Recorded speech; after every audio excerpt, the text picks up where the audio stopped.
Hai, Assalamualaikum warahmatullahi wabarakatuh. Ketemu lagi bersama saya, Hana Nurizki, kelas 12-9. Pada video kali ini, aku akan membahas materi peluang kejadian majemuk.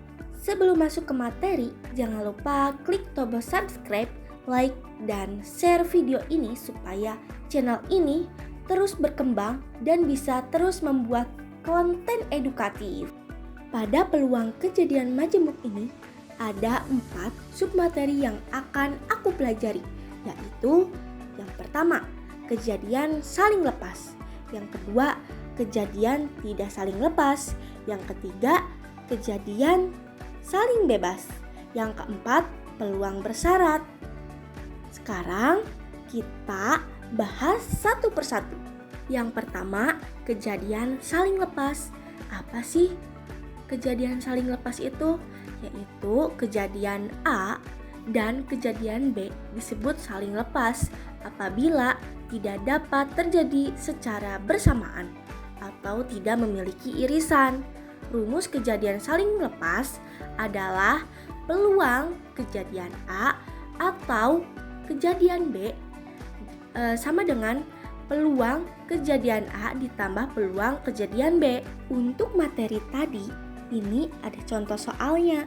Pada pelemparan 2 buah dadu, tentukan peluang muncul jumlah mata dadu 6 atau 11. Aku jawab, jumlah 6 memiliki 5 kemungkinan. Yang pertama, 1 dan 5, 2 dan 4, 3 dan 3, 4 dan 2, 5 dan 1. Nah, untuk jumlah mata dadu 11 memiliki 2 kemungkinan, yaitu 5 dan 6, 6 dan 5. Karena tidak ada irisan, maka peluang kejadian A atau kejadian B sama dengan 5 per 36 ditambah 2 per 36 sama dengan 7 per 36. Lanjut ke materi 2, kejadian tidak saling lepas. Apa sih kejadian tidak saling lepas itu? Yaitu kejadian A dan kejadian B disebut tidak saling lepas apabila dapat terjadi bersamaan sehingga memiliki irisan. Rumusnya adalah peluang kejadian A atau kejadian B sama dengan peluang kejadian A ditambah peluang kejadian B dikurangin peluang kejadian A dan kejadian B. Nah, itu adalah rumus tidak saling lepas. Nah, sini aku mau ngasih contoh soalnya. 2 mata dadu berwarna merah dan biru dilempar bersamaan. Tentukan peluang dadu merah lebih dari 4 atau dadu biru lebih dari 5. Karena terdapat irisan, maka digunakan rumus kejadian tidak saling lepas. Dimasukkanlah itu angka-angkanya. Peluang kejadian A atau kejadian B sama dengan 12 per 36 ditambah 6 per 36 dikurangi 2 per 36 sama dengan 16 per 36. Nah, kalau disederhanain jadi 4 per 9. Jadi hasil akhirnya adalah 4 per 9. Nah, kita lanjut ke materi yang ketiga, yaitu kejadian saling bebas. Apa sih kejadian saling bebas itu? Yaitu kejadian A dan kejadian B disebut saling bebas apabila kejadian A tidak memengaruhi kejadian B. Dan sebaliknya, rumusnya adalah peluang kejadian A dan kejadian B sama dengan peluang kejadian A dikali peluang kejadian B. Nah, itu kan materi kejadian saling bebas. Aku mau memberikan contoh soalnya.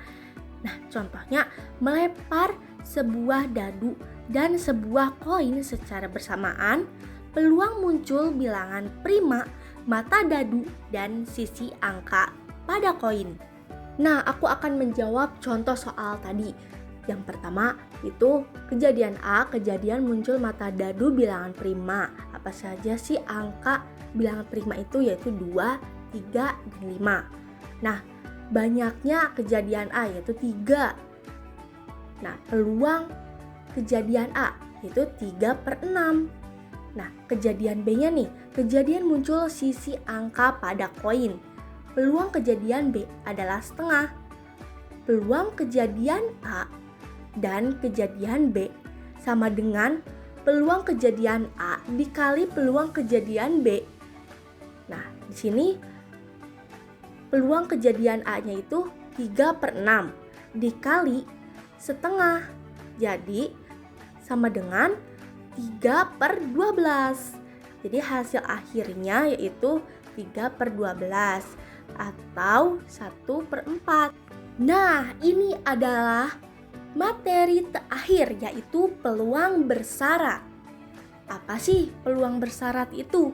Yaitu peluang bersyarat adalah peluang terjadinya suatu kejadian dengan syarat kejadian lain telah terjadi. Nah, aku akan memberitahu rumus peluang bersyarat, yaitu peluang kejadian A dengan syarat kejadian A telah terjadi sama dengan peluang kejadian A dan kejadian B dibagi peluang kejadian A. Nah, itu adalah materi kejadian bersyarat. Aku akan memberikan contoh soalnya. Dari 14 calon ketua organisasi, ditentukan peluang yang terpilih adalah laki-laki dan masuk ranking 10 besar. Nah, disitu kan sudah disediakan tabel. Nah, kejadian A itu kejadian yang terpilih masuk ranking 10 besar. Nah, yang kejadian B yaitu kejadian yang terpilih laki-laki.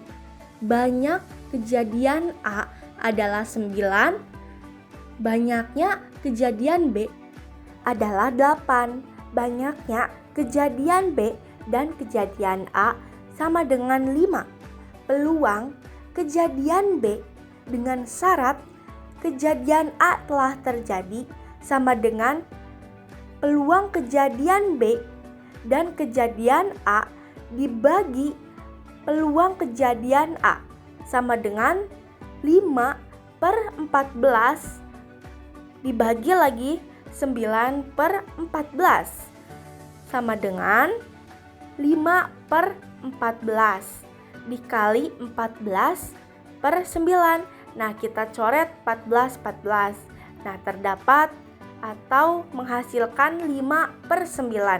Baiklah, sampai di sini pembahasan materi peluang kejadian majemuk pada video kali ini.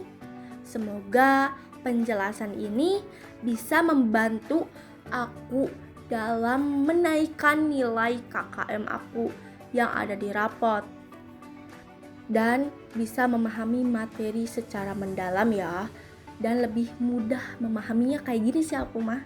Terima kasih sudah menonton. Jangan lupa like, komen, dan subscribe. Wassalamualaikum warahmatullahi wabarakatuh.